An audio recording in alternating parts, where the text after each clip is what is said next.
সমৃদ্ধা মণ্ডল।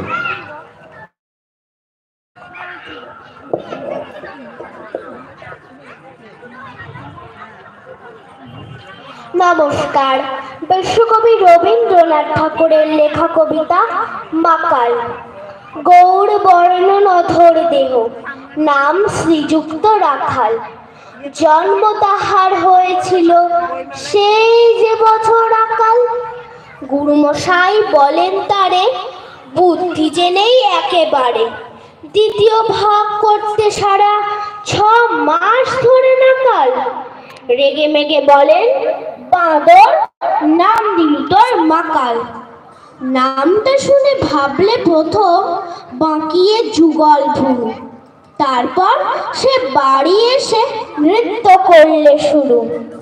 হঠাৎ ছেলের মাতন দেখি সবাই তাকে শোধায়, এ কি? সকলকে সে জানিয়ে দিল, নাম দিয়েছেন গুরু।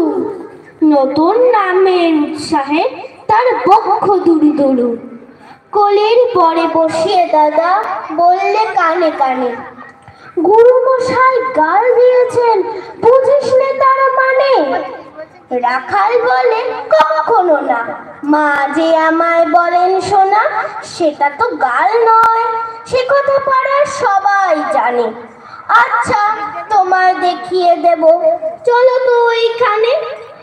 টেনে নিয়ে গেল তাকে পুকুর পাড়ের কাছে। বেড়ার পরে লতায় যেথা মাকাল ফুলে আছে।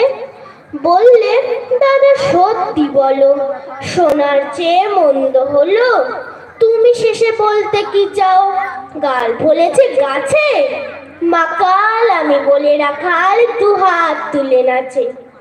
দোয়াত কলম নিয়ে ছোটে, খেলতে নাহি চায়।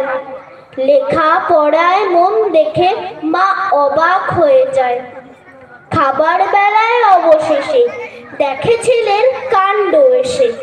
মেঝের পরে ঝুঁকে পড়ে খাতার পাতাটায় লাইন টেনে লিখছে শুধু, মাকাল চন্দ্র রায়।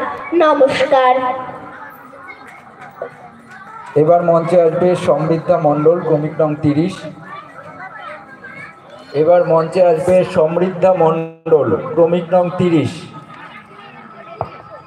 পরবর্তীতে প্রস্তুত থাকবে অদিতি বিশ্বাস।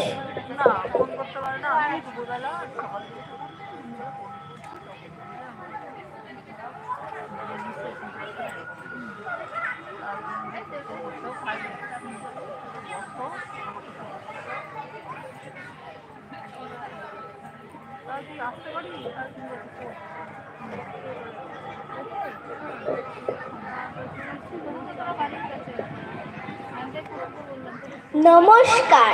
বিশ্বকবি রবীন্দ্রনাথ ঠাকুরের লেখা কবিতা নৌকা যাত্রা। মধুমাঝির ওই যে নৌকাখানা বাঁধা আছে রাজগঞ্জের ঘাটে। কারো কোনো কাজে লাগছে না তো, বোঝাই করা আছে কেবল পাটে। আমায় যদি দেয় তারা নৌকাটি, আমি তবে 100টা দাঁড়াটি। পাল তুলে দিই 4টে, 5টা, 6টা, মিথ্যে ঘুরে বেড়াই নাকো হাটে। আমি কেবল যাব একটিবার 7 সমুদ্র 13 নদীর পার। তখন তুমি কেঁদো না মা যেন, বসে বসে একলা ঘরের কোণে। আমি তোমা যাচ্ছি নেকো চলে, রামের মতো 14 বছর বনে। আমি যাব রাজপুত্র হয়ে, নৌকা ভরা সোনা মানিক বয়ে। আশুকে আর শ্যামকে নেব সাথে, আমরা শুধু যাব মা 3 জনে। আমি কেবল যাব একটিবার 7 সমুদ্র 13 নদীর পার। ভোরের বেলা দেব নৌকা ছেড়ে, দেখতে দেখতে কোথায় যাব ভেসে। দুপুর বেলা তুমি পুকুর ঘাটে, আমরা তখন নতুন রাজার দেশে। পেরিয়ে যাব তীরপূর্ণের ঘাট, পেরিয়ে যাব তেপান্তরের মাঠ। ফিরে আসতে সন্ধে হয়ে যাবে, গল্প বলবো তোমার কোলে এসে। আমি কেবল যাব একটিবার 7 সমুদ্র 13 নদীর পার। নমস্কার। এবার মঞ্চে আসবে অদিতি।